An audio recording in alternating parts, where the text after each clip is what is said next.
this tall and you have to have this kind of job and, you know, to think that your friends might approve of. I got a lot of mail from people who said, you know, I'm dating this guy and he's not sort of the guy that I dreamed of, you know, on paper, but I'm totally in love with him and I want to spend my life with him. And my friends are saying that he's beneath me, that I would be settling if I were with this guy and I deserve somebody better, the sense of entitlement. And, you know, and I think that you think on one hand, what's wrong with her? She decided she's in love with her, but on the other hand, there's a very strong cultural pressure from your friends who say, you're better than that. And then you start to doubt yourself. And family, yeah. You talk about these being like the two steps going on and go after, you know, and 1 to 10. The reality is that 5 or 6 have 91 that. Right. Well, I'm looking at it from 1 to 10. That's the question is a 5 or 6 average. Why are you saying a 5 or 6 is unacceptable? I think that, yes, a 5 would be 50%, and a 10 is right, it depends what they're not objective numbers. They are numbers of what you want. So in that case, a 5 is 50% of what you want, not 50% of the human race. Like Julia Roberts, and then like going down that scale.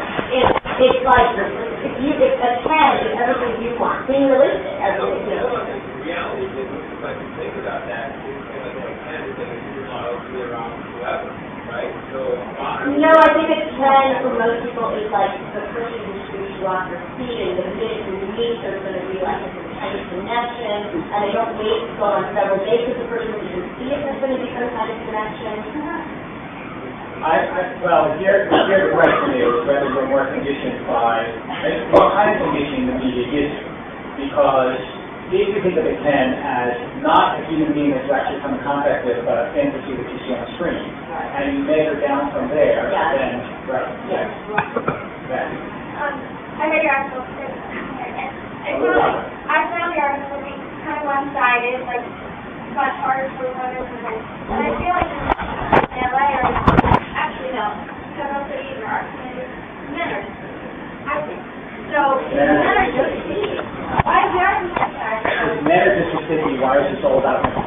Right. Well, I think if you just go by, you know, the rabbi story about that between 40 and 50 is like, you know, 3 men and a room full of women, I think the men really aren't sticky. Because somehow, you know, let's say that the quality of men and women are equal, the men are somehow saying, well, the 8 is good enough for me, but the women are saying, well, it's not good enough for me. Well, those men are at the bar. Well, okay, so then let me take a big risk here. As a man saying this, and I will quickly, you know, I'll quote myself in rabbinic privilege. It's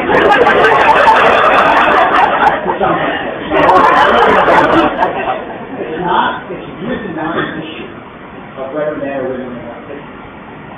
It's much more an issue of who's likelier to end up alone. Who needs the advice so that they won't end up alone? And as you just pointed out, a 50-year-old man still has a very good chance, hopefully, of ending up with a 30-year-old woman. But once the woman gets to 50, the chances of her ending up with a 30-year-old man are very slight. So the question is not on an objective level. Maybe it's unfair, but we're not here talking about fairness. We're talking about how are we going to arrange our lives so that we get what we want. And the truth is to beat your fist against the cultural norm, even though it makes sense and it's unfair and all of that, it won't in the end help the person who's doing it to live the life they want to live. And I think that that's what the article was mostly intended to do. It was mostly intended to get people to live the life they want to live, sometimes by facing foods that are very unpalatable and are even unfair. Yes. Well, I'm going to say it's going to sound horribly sexist, but do you think the issue could be generational? So my dad is 1 of 10, and my mom is 1 of 11, so I have a lot of uncles. They have impeccable manners. You know, they're just going to take care of things. They're going to open the door. I'm not going to have to take out the trash. I think guys these days don't have impeccable manners. I think it's that, and you would get the second date if you had, I don't know, if it's finishing school for guys, that would get you the second date. So that's sexist, but I think that's a big issue with it. I don't, by the way, think it's sexist.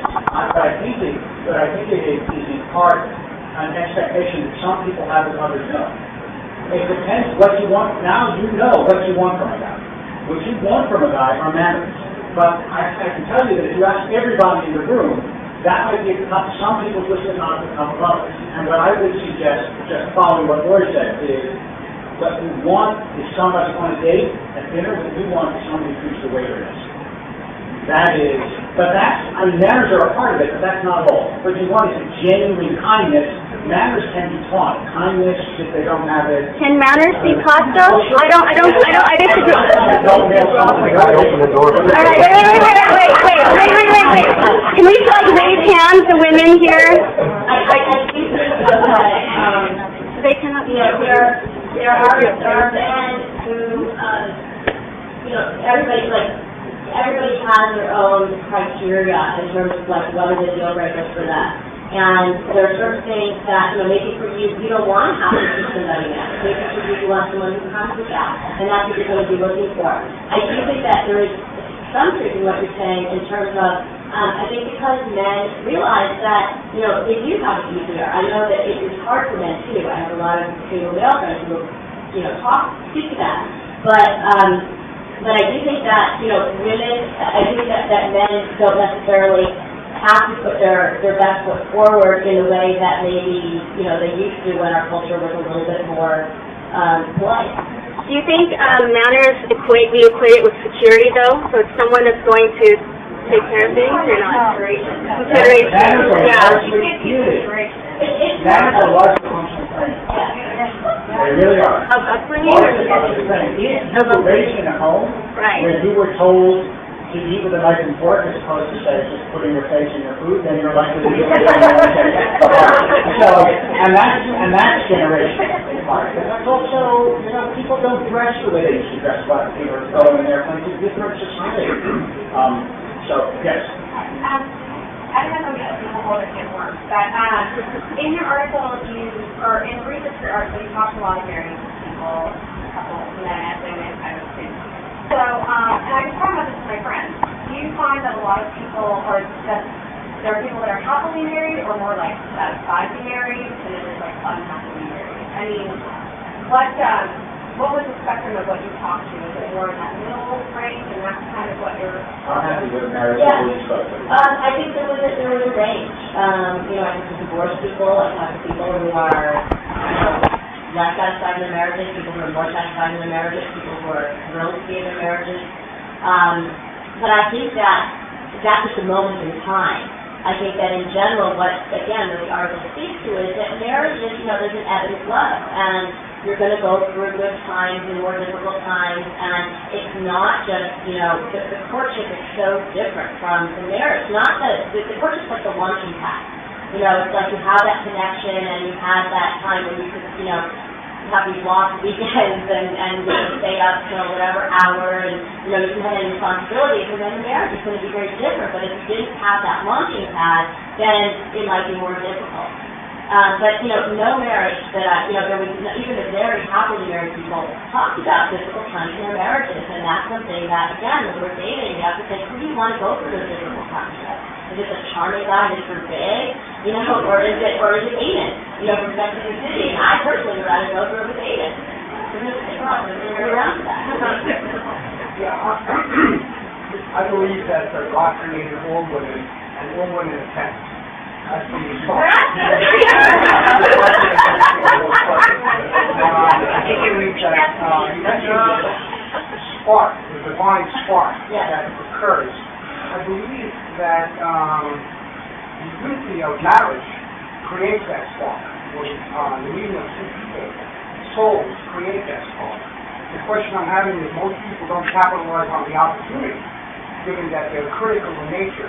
So my question is, how critical should you be when given the opportunity to the reach of the right in front of you? So you can really look at the minuses, but you can see so many pluses. So right there, you should really take advantage of the opportunity.